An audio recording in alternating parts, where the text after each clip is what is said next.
ایک وقت کا ذکر ہے کہ ایک عظیم سلطنت تھی جہاں ایک انصاف پسند، رحم دل اور دانا بادشاہ حکومت کرتا تھا۔ اس بادشاہ کا ایک ہی بیٹا تھا، نام تھا شہزادہ سلیمان۔ چونکہ وہ اکلوتا وارث تھا، اس لیے بادشاہ اپنے بیٹے سے بے پناہ محبت کرتا تھا۔ شہزادے کی ہر ضد پوری کرنا، اس کی ہر خوشی کا خیال رکھنا بادشاہ کی پہلی ترجیح تھی۔ وہ چاہتا تھا کہ اس کا بیٹا ہر تکلیف سے دور رہے۔ شہزادہ سلیمان نہایت ضدی اور نازوں میں پلا ہوا تھا۔ وہ کبھی کسی بات پر نہیں سننے کا عادی ہی نہیں تھا۔ ایک دن بادشاہ کو ایک بیرونی سلطنت کے دورے پر جانا پڑا۔ شہزادہ ضد کرنے لگا کہ وہ بھی ساتھ جائے گا۔ آخرکار بادشاہ نے اجازت دے دی اور دونوں ایک عظیم قافلے کے ساتھ سفر پر روانہ ہو گئے۔ جب وہ اس دوسری سلطنت پہنچے تو میزبان بادشاہ نے شہزادہ سلیمان کو 2 بیش قیمت تحفے دیے، ایک خنجر اور ایک انگوٹھی۔ انگوٹھی میں ایک نایاب جواہر جڑا ہوا تھا اور کہا جاتا تھا کہ وہ انگوٹھی خوشبختی اور حفاظت کی علامت ہے۔ میزبان بادشاہ نے شہزادے کو تاکید کی، اس انگوٹھی کو کبھی مت اتارنا، یہ تمہاری حفاظت کرے گی۔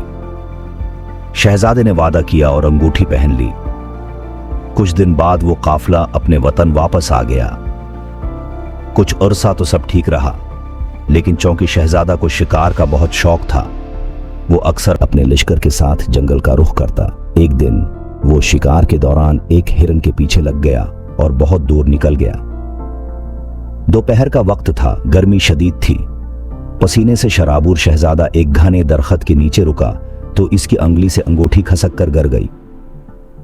اسے فوراً اندازہ نہیں ہوا، لیکن جب محل واپس پہنچا تو پتہ چلا کہ انگوٹھی غائب ہے۔ شہزادہ بے حد پریشان ہوا، اس کی نیند اڑ گئی، کھانا پینا چھوڑ دیا اور دن بدن کمزور ہونے لگا۔ بادشاہ بھی فکر مند ہو گیا۔ انہوں نے فوراً ملک بھر میں اعلان کروایا، جس شخص کو شہزادے کی انگوٹھی ملی، اگر وہ عزت سے واپس کر دے گا تو اسے انعام دیا جائے گا، لیکن اگر کسی سے انگوٹھی ملی اور اس نے واپس نہ کی تو سخت سزا دی جائے گی۔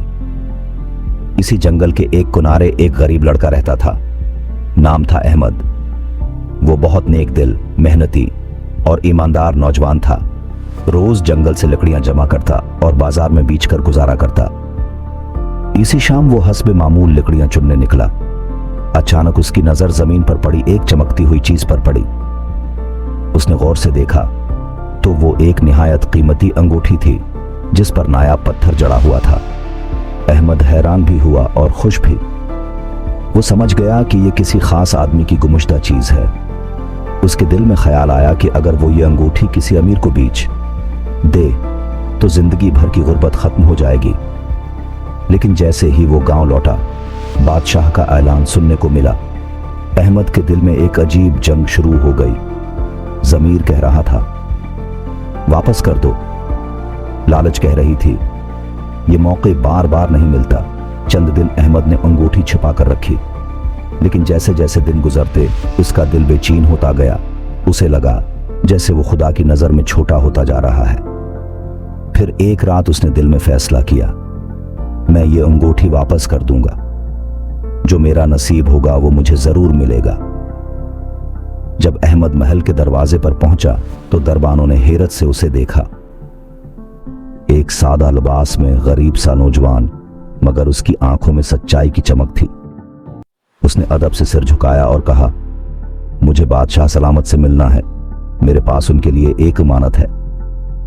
دربانوں نے کچھ تفتیش کے بعد اسے دربار میں پیش کر دیا۔ دربار میں ہر طرف سکون تھا۔ بادشاہ اپنے تخت پر براجمان تھا، درباری صف باندھے کھڑے تھے۔ جیسے ہی احمد دربار میں داخل ہوا، اس نے ادب سے زمین کو چھو کر سلام کیا اور بادشاہ کے سامنے مودبانہ جھک گیا۔ بادشاہ نے محبت بھرے لہجے میں کہا، بیٹا تمہیں یہاں کیسے آنا ہوا؟ احمد نے نہایت ادب سے عرض کیا، بادشاہ سلامت، میں ایک غریب آدمی ہوں، جنگل سے لکڑیاں جمع کرتا ہوں۔ چند دن قبل ایک خاص چیز مجھے ملی جو آپ ہوں کی امانت تھی۔ بادشاہ چونکا، تھوڑا آگے جھک کر کہا، کیا چیز؟ کیا تم وہی انگوٹھی کی بات کر رہے ہو؟ احمد نے خاموشی سے اپنی جیب میں ہاتھ ڈالا، ایک نرم کپڑے میں لپٹی ہوئی انگوٹھی نکالی